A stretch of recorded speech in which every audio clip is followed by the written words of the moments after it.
It is often said that behind every great man is a great woman. With Jean-Paul Sartre and Simone De Beauvoir, however, it was one of the few happy times when the great woman did not languish in her famous partner's shadow, but was equally lauded in her own right. Indeed, their relationship began in 1929, when De Beauvoir gave a presentation on the 17th century German philosopher Leibniz, impressing Sartre, who began to pursue the 21-year-old philosopher and author. While not monogamous, the two were lifelong companions from then on. Together, they were at the forefront of the existentialist movement, with Sartre penning such notable works as Being and Nothingness in 1943, De Beauvoir following 4 years later with The Ethics of Ambiguity, which is often regarded as the most accessible introduction to the philosophy of French existentialism. Together, De Beauvoir and Sartre traveled around the world, teaching and lecturing.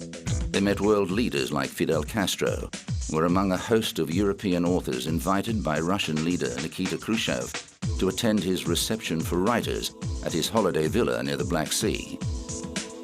In 1966, she and Sartre traveled to the Middle East, meeting with Dr. Sawat, the United Arab Republic Deputy Premier for Cultural and National Guidance.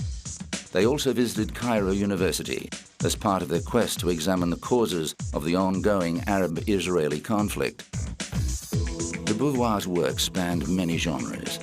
Her fiction included metaphysical novels like 1943's She Came to Stay, based on the ménage à trois she conducted with Sartre and one of her female students. She also wrote essays, monographs, biographies, and her autobiography.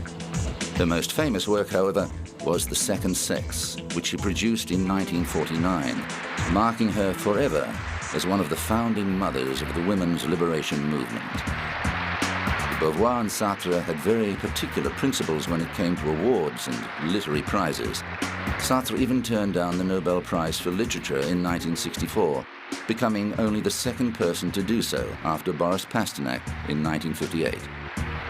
But in the mid-1970s, De Beauvoir went against a 30-year practice by agreeing to attend the 7th Jerusalem International Book Fair. Her reasons for doing so were, she said, to voice her solidarity with the State of Israel in the face of condemnation from the United Nations Education, Scientific and Cultural Organization. At the presentation, attended by Yitzhak Rabin and the mayor of Jerusalem, Teddy Kollek, she talked about the Jewish state and also discussed the second sex, expounding on her belief that many women were actually complicit in their own subjugation, content to remain dependent upon their husbands and ignorant of what they could actually do with their freedom. On the 15th of April 1980, De Beauvoir finally said goodbye to Sartre, after half a century with him when he died aged 74 of an edema of the lung. He was buried in Montparnasse Cemetery in Paris, and 50,000 mourners attended his funeral. Some people were trampled in the throng, and others fainted. De Beauvoir needed assistance to even get to the graveside, where she was flanked by such notable figures of the French arts world as Simone Signoret, Juliette Gréco, Yves Montand, and François Sagan. After Sartre's death, De Beauvoir continued to work, publishing a farewell to Sartre, in which he edited his letters to her in order to avoid hurting people in their circle who were still alive.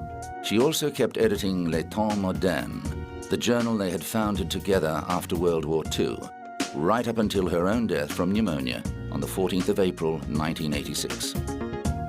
She was buried next to Sartre at Montparnasse Cemetery, as inseparable in death as they'd been in life.